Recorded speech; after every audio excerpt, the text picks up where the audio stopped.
You ask Tiger to solve. This deals with linear equations with one unknown. The final result is w equals -8. Let's solve it step by step. Group all w terms on the left side of the equation. Subtract 4w from both sides. Group like terms. Simplify the arithmetic.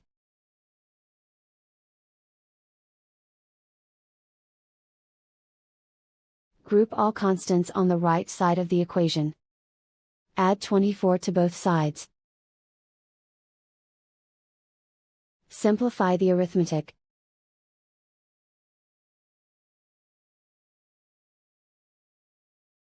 Isolate the w. Divide both sides by -3. Cancel out the negatives. Simplify the fraction. Move the negative sign from the denominator to the numerator.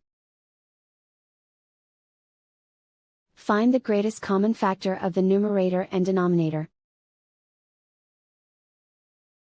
Factor out and cancel the greatest common factor. And so the final result is w equals -8.